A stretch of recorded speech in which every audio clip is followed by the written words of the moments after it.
Tomato drawing অনেক সহজ। এই ভিডিওটি দেখে আঁকার কৌশলটি শিখে নিতে পারো। দেখো, এভাবে আমরা একটি বোটা আঁকবো, টমেটোর বোটা আঁকবো। এরপর এখানে এইভাবে একটা দাগ দিব, এখান থেকে এইভাবে উপর দিকে তুলে দিব, এখান থেকে এইভাবে উপর দিকে তুলে দিব। এরপর কি করব, এইভাবে নিচের দিকে নিয়ে আসব, আবার নিচের দিকে নিয়ে আসব। এখন কি করতে হবে, এই তো, এগুলো কিন্তু আঁকা অনেক সহজ।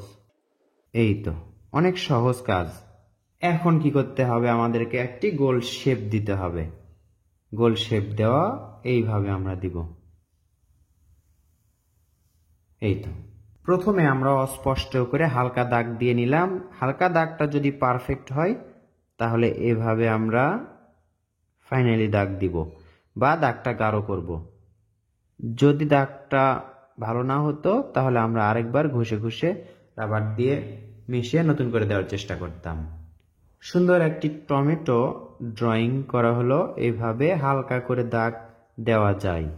রং করাও অনেক সহজ। প্রথমে আমরা হালকা সবুজ বা সবুজ রংটা বোটাতে করলাম, এরপর পুরোটাতেই আমরা টকটকে লাল রং করলাম। দেখতে পাচ্ছেন টমেটো সবজিটি দারুণ দেখাচ্ছে।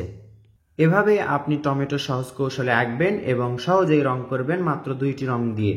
যদি আরও সুন্দর করতে চান, এটা যদি থাকে, দেখুন সাদা পেন্সিল, কাঠ পেন্সিলের রং, এইভাবে যদি ঘোরাতে পারেন, এইভাবে কোথাও কোথাও কম কোথাও বেশি, এইভাবে দেখুন,